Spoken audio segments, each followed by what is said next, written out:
Yes!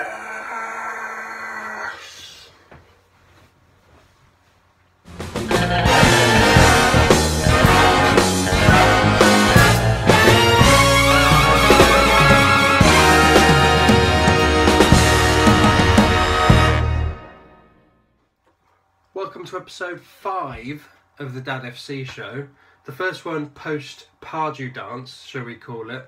The most embarrassing and regretful dad dance I think I've ever seen. Why would you even do that? Why would you not at least reserve that until post final whistle? That's just so embarrassing. I know it's kind of spur of the moment or whatever, same as his headbutt that he did. It's just well, even more stupid, but he's got to regret that. That was not good, and he probably regrets not putting punching on in the first place, but there we go. If you're wondering what the shirt behind me is today, today's is Quito, the Ecuadorian capital. This is their shirt, so something I got when I was out there. It's a cracking shirt. It's not Crystal Palace shirt, even though it does look like their colours. Unlucky Crystal Palace, well done to Manchester United. Let's get on with today's show. Question number 1, what's the biggest mistake you have made as a new parent? From Dan in Liverpool. I would say the biggest mistake I made as a new parent, so in the first, so say pre-season, getting everything ready to the actual kick-off, when you kind of the birth happens, and then in that first season, so let's say that's the season, that's the part of being a new parent. I would say the biggest mistake I made in that period was two mistakes. I would say the first one was not giving my little one a decent sleep routine from the early days. So okay, you can't really put a routine in straight away because they just won't take a routine at that point. However, I think it was, I can't even remember now, to be honest, it was a few years ago now, but I think it was within a few months before we actually realised that putting your baby to bed with you at 10 o'clock, we didn't have to do that. She didn't have to stay up with us until that time. She could just go straight to bed at 7 o'clock. And yes, there'll be up and down the stairs, which kind of goes on for a long time. You know, it can go on for a year or so, and even now she'll still come down the stairs, and she's about 4 years old now. So I would just say getting them upstairs 7 o'clock-ish, and you know what? They will get used to it and they will start to sleep. And yes, you will be getting up, but that's a byproduct of putting them to bed, is that you will be going upstairs to help them soothe and everything like that. So yeah, biggest mistake was probably that. The second biggest mistake I would say is, I wouldn't say it's a mistake, it's just a natural consequence of being a dad, and that is getting like angry and frustrated with the crying. Like, just infuriate, like as soon as you hear that cry, drains the hell out of you. And that's how I felt about hearing the cry, and it's just immediately exhausted me and immediately stressed me out hearing the cry. But the illogical step that you make is something pisses you off, the sound of crying, that pisses you off. So what do? You kind of get upset and angry. You shouldn't in this case. You shouldn't when you're a dad.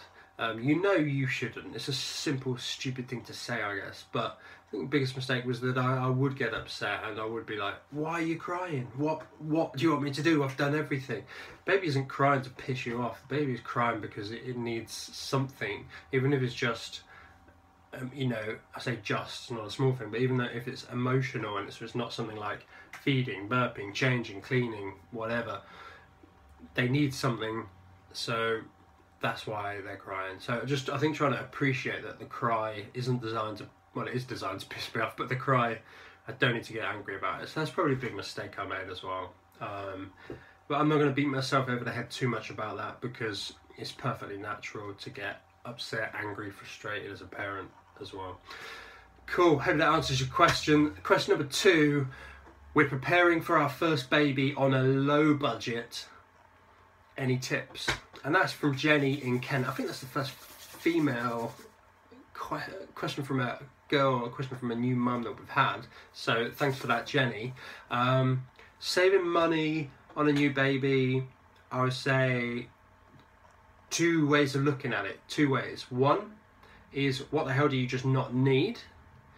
And and then answer part two is not what do you not need, but where can you go to save money? So the first thing is, what do you not need? So there's benefits of all these different random lovely products that you can get in mother care and wherever else these days, mums and papas and everything, you know. But if you're on a budget, there are certain things which you can compromise on. I would say, like a changing table. If you really don't have the budget for it, don't get a changing table.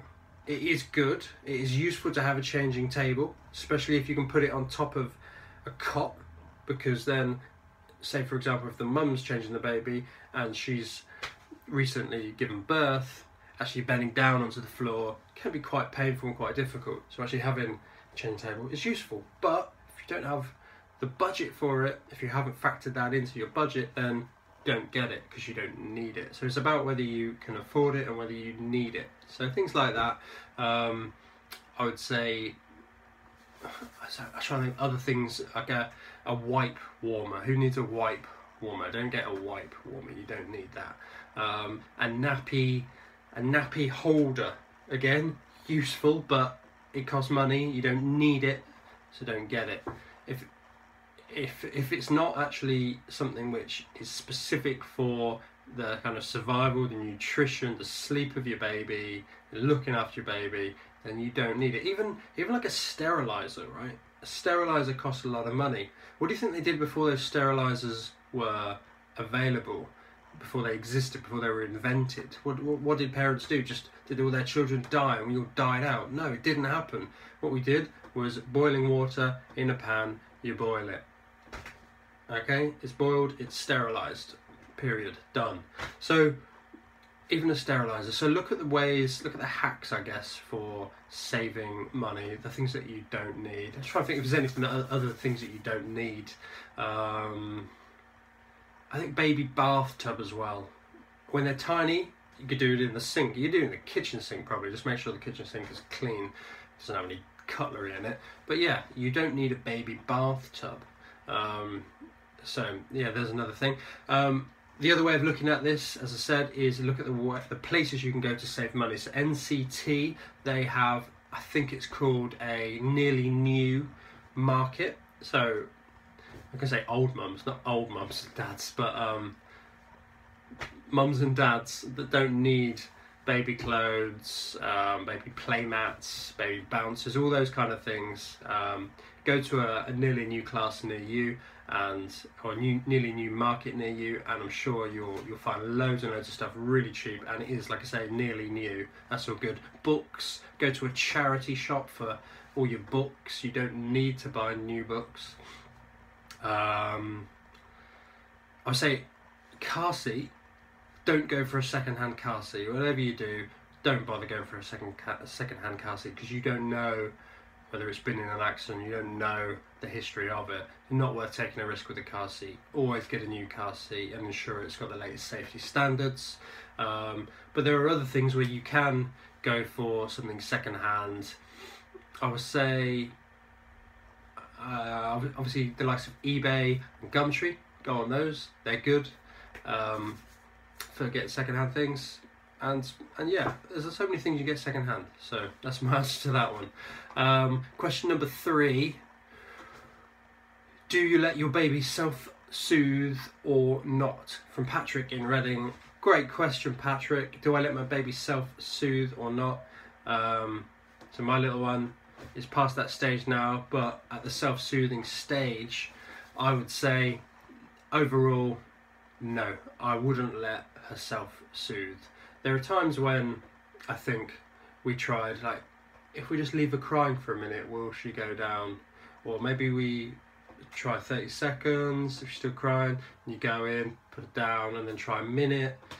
If she's crying, go in, put her down, 2 minutes, and so on and so forth. But ultimately, I mean, it's just my opinion, and you can read many there's some great kind of sleep books on it. Sorry, I'm tired. I'm not even talking properly today. But I only do one take, so fair play to me, I guess. But yeah, I've lost it today. Self-soothing, yes, self-soothing. I would say I don't do it. No, I wouldn't do it. Your baby doesn't really self-soothe. They just learn that crying doesn't get them anywhere. Over a period of time, any child, a baby, child, adult, human being, they learn to self-soothe naturally as a byproduct of growing up. I think I've got a delivery coming soon actually, guys, so I might have to turn it off in a minute. So yeah, they just learn through growing up. You don't need, you can't enforce it. If they're crying, it's because they need you for something. So I think you kind of got to get on with it and accept that they need you. And you'll probably look back at it one day and realise that you enjoyed that and you missed that time now. I know it sounds stupid, but you missed the time when they actually needed you and they did cry for you. So it's exhausting at the time and it can really grind on you when you're knackered. But I think you just got to hack on with it. And I would say sometimes parents may be thinking about self-soothing more for them to have a nice night's sleep rather than because they think it's good for their child. Okay, they might believe it's good for their child, but either way, you know that there's certainly a benefit for you as a parent there if your child self-soothes. So you kind of got to think, what is your real motive for enforcing kind of some self-soothing? If your motive is simply for your child to sleep well, I think the first thing and the main thing you got to consider is routine. So just constantly keeping a routine that's calm lights in the room, calm music, same kind of bath every night, reading a story, having a song at the end of the night, doing everything in the same way at the same time. That really helps to create a more peaceful baby that will sleep well, in my opinion. So there we go. Those are the 3 questions for today. Thanks so much for watching. Don't forget to subscribe to the YouTube channel. The Dad FC book, Debut Dads, the first season of fatherhood, is coming out soon. When it's available, I will let you know. It's going to be available for pre-order first, hopefully. I think that's a wrap. That is the final whistle. Cheers. Thank you so much for watching. I'll see you on episode 6.